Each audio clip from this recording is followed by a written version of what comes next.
Hi, Phil. Hey, Josh. How are you? Good. How are you? I'm doing great. Thanks, man. Are Excellent. you excited for the top 5 biggest hockey card sales last week? Excited? Let's get her going. Okay. Now, of the top 5 sales in the past week, Phil, there's only 2 players in the 5 total cards. If you guess correctly who those players are, you will win a fantastic prize. You want to take a guess? Exciting. I think I probably know what our prize bin is. I win a $25 Tim Hortons card.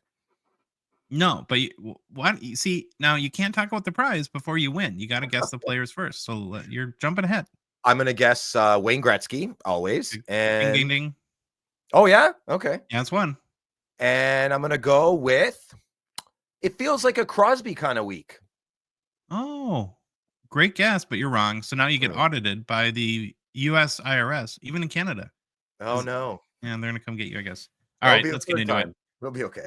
There's some good cards to talk to and some fun things to chat about. So we're going to go right into it. Number 5 in our top 5 sales from last week is a 1979 O-Pee-Chee Wayne Gretzky PSA 8 that sold for $14,400 US on January 19th via the Fanatics Collect weekly auction. Overall, pretty nice copy of the Gretzky rookie. But what kind of gets me on this one, though, and I learned from our boy Jeremy Lee, as he likes to say, is the fairly pronounced tilt on the card. Do you see the clockwise tilt? I do. Yeah. And that affect the oil drops my big the hill I want to die on. Yeah. I want a nice oil drop. Which one? The bottom right or the one in the jersey? Bottom right. Okay. That's more important than the oil drop in the jersey? It is usually. Yeah, that's peculiar, eh? Why that is? Yeah. I did make a note that it is fairly askew. We can use that word.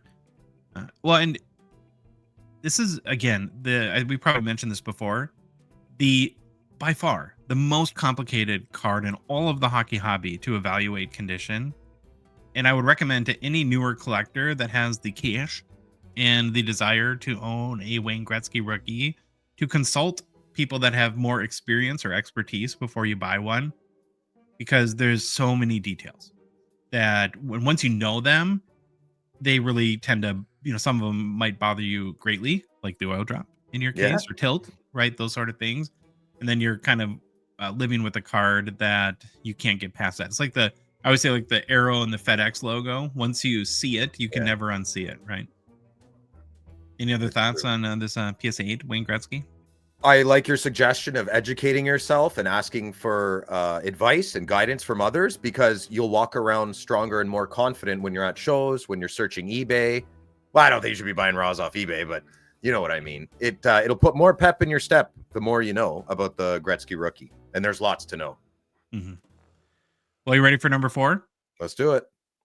Well, Phil, it's a card so nice it had to appear twice on our top 5 sales from last week. This is a 1979 O-Pee-Chee Wayne Gretzky BVG 9 that sold for $18,000 US in the Fanatics Premier auction on January 23rd.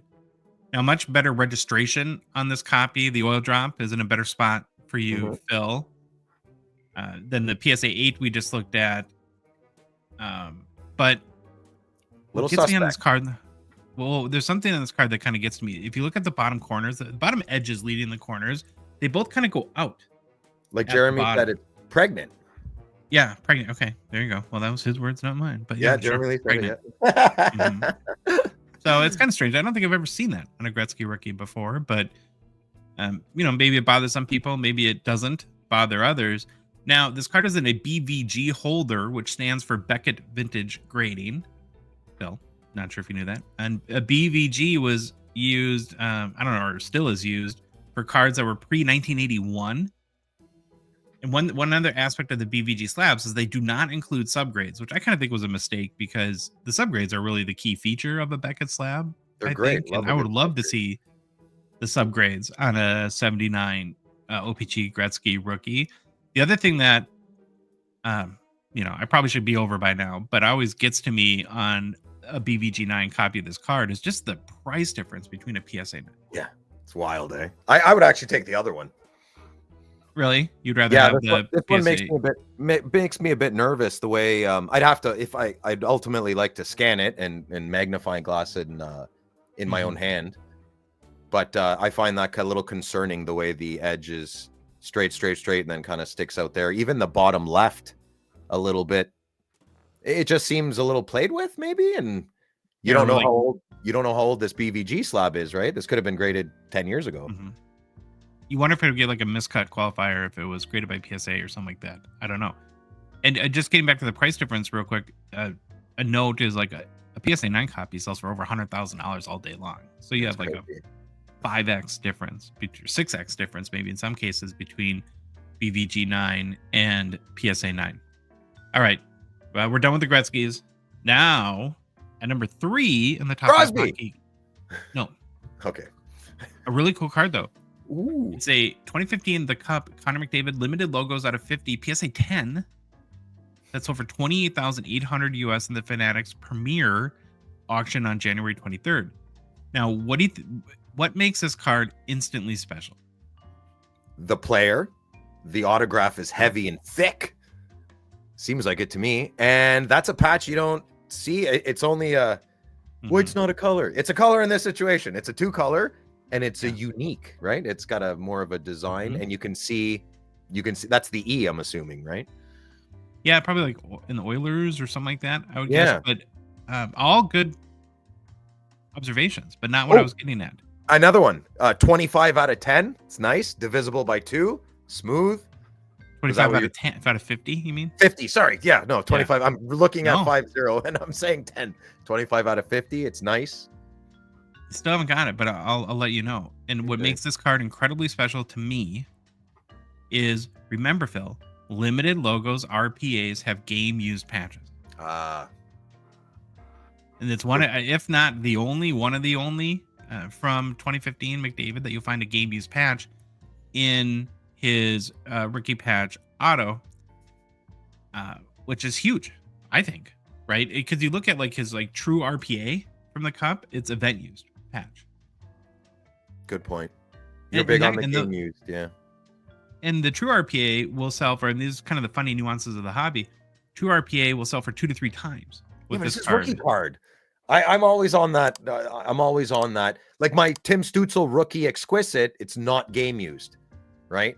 I would never trade that for his one 2 years later that is game used. That's just me, though. That's just me. Maybe, whereas you might want the Stützle, or if it was Kaprizov, would you rather a Kaprizov rookie, not game used patch?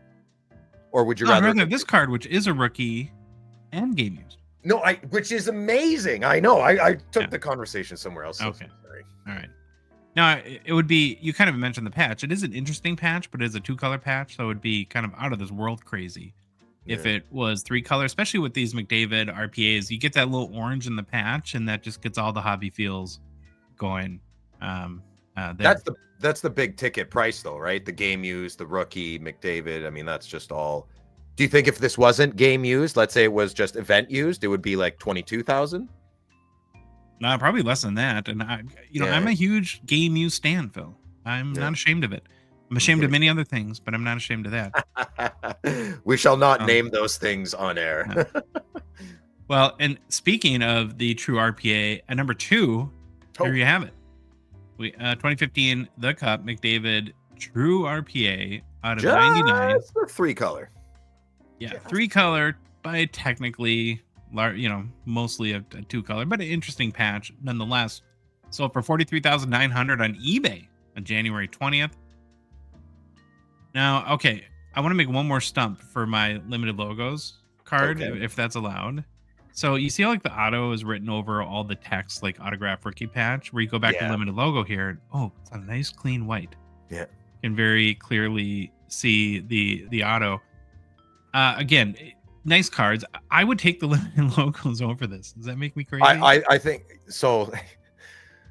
Yeah. I like it's a much nicer hockey card to my eyes. It makes my eyes feel nicer looking at limited logos.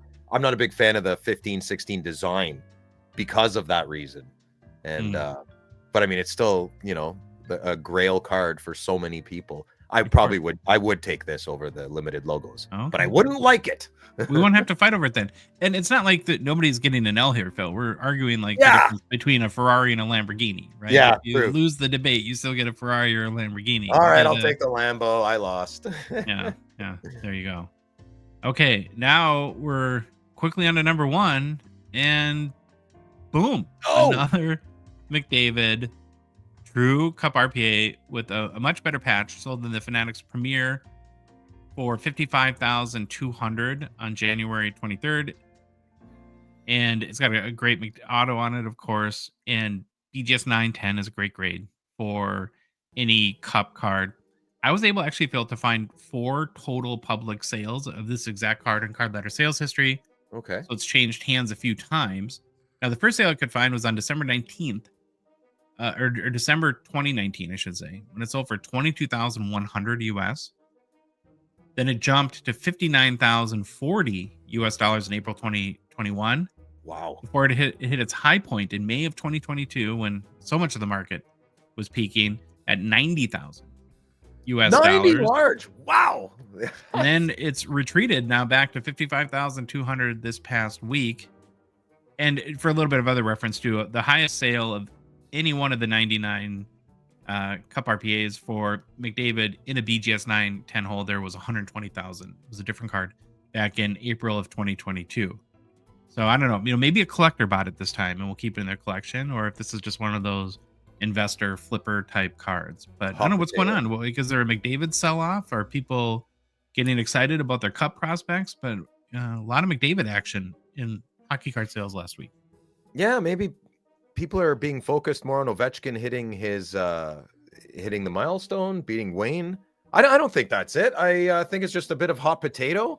People bought this card maybe thinking for a flip or it would appreciate. It didn't work out. Lost cost fallacy. Another opportunity came. I need a quick 60K. I'll take the 30K hit. I would. Yeah.